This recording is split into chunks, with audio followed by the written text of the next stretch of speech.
आज हम आपको एक ऐसी कहानी दिखाना चाहते हैं जो एक लेजी मंकी पर बेस्ड है। वीडियो को पूरा देखने के बाद चैनल को सब्सक्राइब, वीडियो को लाइक और कमेंट ज़रूर कीजिए।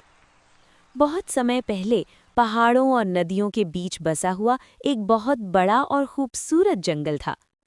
इस जंगल में ऊंचे ऊंचे पेड़, मीठे फलों से लदी हुई डालियां और रंग बिरंगे बर्ड्स रहते थे। सुबह होते ही पूरा जंगल जाग जाता था। बर्ड्स चहचहाने लगते थे, डियर नदी के किनारे पानी पीने जाते थे और स्क्विरल्स फुर्ती से इधर-उधर दौड़ने लगती थी। लेकिन इसी जंगल में एक ऐसा जीव भी था जो सुबह से ही काम से दूर भागता था। उसका नाम था चिंटू मंकी। चिंटू सुबह पेड़ की ऊंची डाल पर लेटा रहता था और जम्हाई लेते हुए कहता, अरे अभी तो सूरज ठीक से निकला भी नहीं है, थोड़ी देर और सो लेता हूँ। जब बाकी जंगल के जानवर मेहनत कर रहे होते थे, तब चिंटू अपने सपनों में टेस्टी फल खा रहा होता था। एक दिन दोपहर के वक्त अचानक आसमान में काले बादल छा गए। तेज हवा चलने लगी और पेड़ों की डालियां जोर जोर से हिलने लगी।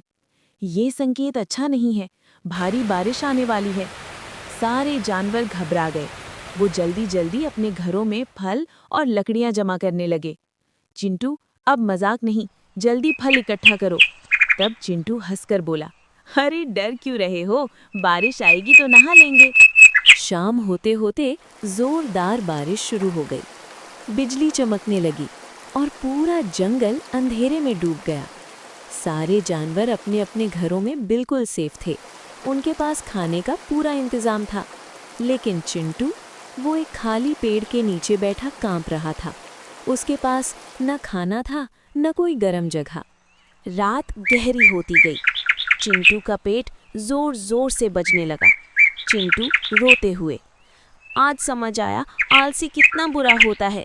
उसे अपने दोस्त टिंकू की बातें याद आने लगीं। सुबह होते ही बारिश रुक गई।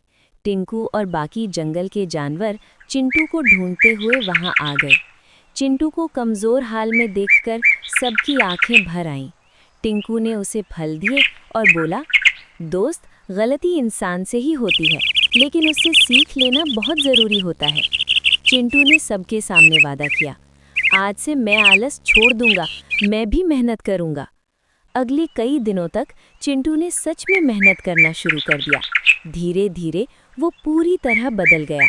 कुछ महीनों बाद वही चिंटू जंगल का सबसे फुर्तीला बंदर बन चुका था। अब वो बच्चों को समझाता, मेहनत से बड़ा कोई हथियार नहीं होता। और इस तरह पूरा जंगल खुश था। जंगल में अब सब कुछ बदल चुका था।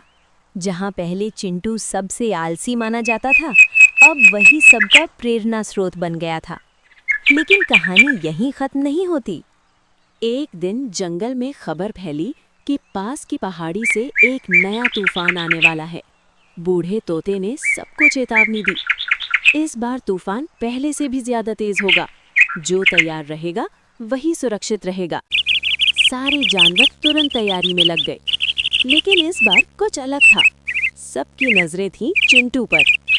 टिंकू ने मुस्कुराकर कहा, चिंटू, इस बार तुम क्या सोचते हो?